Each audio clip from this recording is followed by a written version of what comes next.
since you have been back from your break and now you are fostering, do you think there have been any changes within fostering, or what do you think has happened? I know you took a short break, but when you came back, was there any kind of any changes you noticed?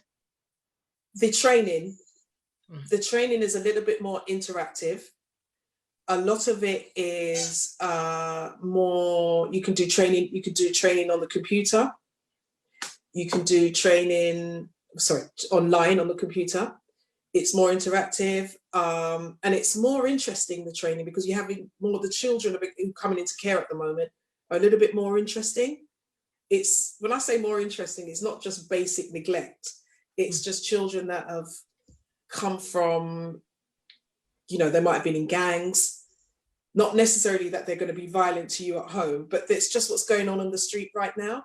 So the training that we're given is a little bit more interesting and interactive, and we can, if you're watching the news, you can see what's going on. So the training is geared towards that kind of thing. It's completely different from when I started 15 years ago, completely different. And it's a lot. No, go ahead. Yeah. And it's a lot more, how can I put it? It's more interactive, but also it's more fun as well, I'd say. So I think one of the things which I've kind of noticed or observed is that some carers, because some people have left fostering, and now, because as you mentioned, we are getting different kind of children with different needs or some challenges.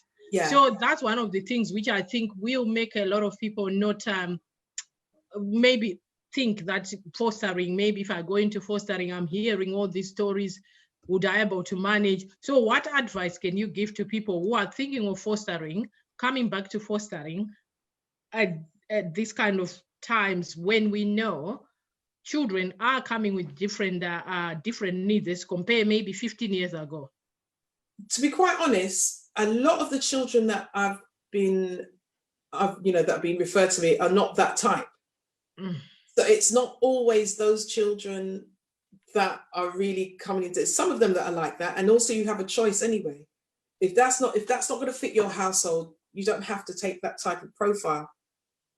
But there is some children like that, and there's some isn't. But then also, sometimes when you see the paperwork, the profile of the young person, and then when they come into your household, they're completely different from what's on the paperwork. Okay. So, I mean, with my young person, if I was to look at the paperwork only, it would be completely no. Okay. And it's the most endearing child, best child I've ever had. And I've had loads. Okay. So, So what you are saying is just maybe you need to give a child a chance and see maybe. So do you think, well, you mentioned about training, and you said the training nowadays is more focused on the kind of the challenges which people are meeting. So do you think training is really kind of helping people to develop the skills which might be needed for these challenges which we are having? 100%. Even your own job that you've done previously, that's not necessarily been in childcare, is always going to be transferable. What you've done in your previous work will be useful when you do fostering. Yeah. Also, with the fostering training that I've had, and I've made sure I've gone on many, I've used those skills and I've got those certificates that have allowed me to go into other jobs while my young person is going to school. And I could do something, I've got a new career because it's all been transferable. What I've got and what I've gained, I can actually evidence what I've done with my time. And I've walked into jobs part-time because of the skills that I've gained. Okay. So it's a win-win. And if you want to be a successful foster carer, you should go on all the courses, because I've used it to my own advantage, if the truth be known. So you are really emphasizing that training is the best, which is what can give you really the skills and the knowledge you need when you are looking after children. Yeah, because if I decide that I want to give fostering a break, I'm armed with all the knowledge and everything to go elsewhere in a completely different field if necessary. Do you understand what I mean? So it's win-win. You can't lose. Okay. So what kind of support do you think was useful for you when you came back to fostering? My supervisor, social worker. Okay. The company that I work for, Mm-hmm. Banya, they're there. Everyone's there. If I've got an issue, I can call up. Okay. Everyone knows me. I know people more on the phone than I do in person. So I've developed a relationship with them. I know who I can speak to. I know what's going on. I try to engage as much as I can. There's always help there, and you're not on your own with this job. Okay. Claudette, thank you. We are running out of time, but can you one last question from me? Can you just tell me what is your ever experience of returning back to fostering, that including the assessment and stuff like that? If you can just answer that quickly for me, please. I'd just say to have a very, very, very good support network. Make sure and to make sure that you go in on all the training that's available. Use it to your advantage. That's what I would say as a carer coming back.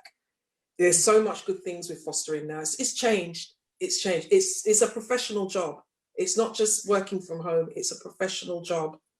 Okay, thank you very much. And I think there's some questions. Mapa, Hello, yes. So we have several questions from the chat. Let's start with this one from Josie, who asks, with the lockdown and social distancing, what is Banya doing to stay ahead of the game and encourage prospective foster carers to join?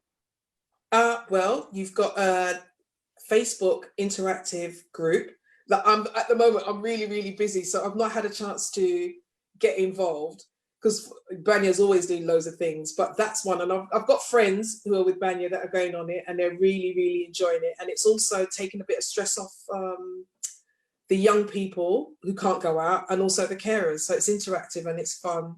So they're enjoying that. Mm-hmm. Excellent. And Dorothy, what else can people do if they're on lockdown and they would like to join? What can we do online or over the phone for people to start participating and joining?